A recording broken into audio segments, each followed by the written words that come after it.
honorable minister to act upon that also. Sir. Thank you. Manoj अध्यक्ष महोदय धन्यवाद।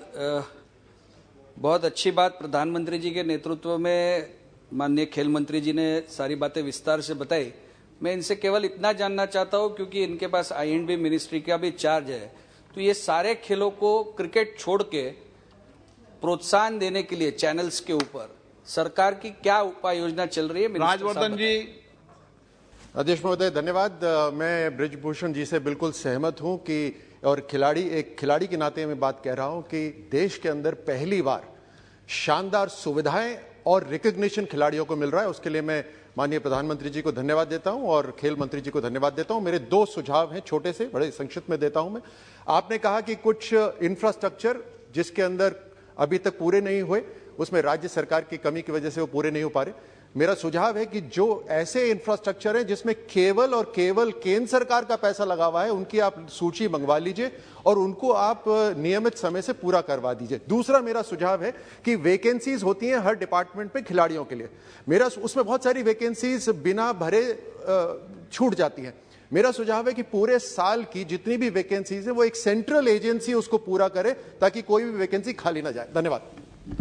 धन्यवाद मंत्री जी। रमेश जी। माने मंत्री से एक आग्रह निवेदन है कि जो माने प्रधानमंत्री जी ने सांसद खेल स्पर्धा चलाई है, उसमें रूरल बेल्ट के अंदर गरीबों के बच्चे, उनके लिए कुछ मंत्रालय से सांसदों को हेल्प होनी चाहिए, उनको इनाम देने के लिए, टेंट लगाने के लिए। ये एक मेरी मांग है, संसदीय खेल प्रतिस्पर्धा के लिए कुछ व्यवस्था करे माननीय मंत्री जी। श्याम जी एक सेकेंड। माननीय मंत्री जी ने बहुत अच्छी अच्छी बातें कही हैं, लेकिन मैं आपके समक्ष कहना चाहता हूं उसमें से कुछ बातें सही नहीं हैं। अगर मैं दूसरे शब्दों में कहें तो बुरा लगेगा कुछ है। और मैं चाहूंगा कि आपकी अध्यक्षता में एक समिति गठित कर दें, मैं दिखा दूंगा कि क्या क्या सही है। आप सबका जवाब लिखित में दे देना। माननीय अध्यक्ष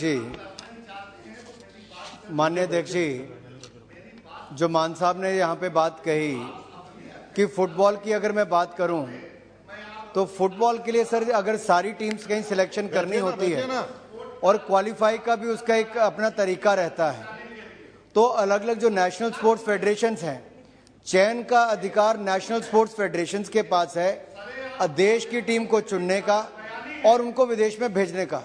दुनिया भर में क्वालिफायर्स होते हैं जिसके अंतर्गत अगर रैंकिंग है तो आप लोग जाएंगे, नहीं तो नहीं जा सकते।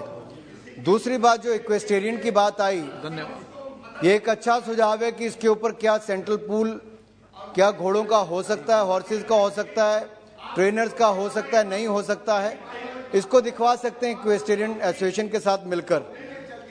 जहां तक नेशनल स्पोर्ट्स यूनिवर्सिटी की बात है सर, मुझे कहते हुए प्रसन्नता है कि प्रधानमंत्री मोदी जी ने ही मणिपुर में, क्योंकि नॉर्थ ईस्ट ने बहुत सारे मेडल विजेता भी दिए हैं, मणिपुर में नेशनल स्पोर्ट्स यूनिवर्सिटी लगभग 900 करोड़ रुपए की लागत से बनाने का काम हमने शुरू किया है और जल्दी वो भी मिलेगा।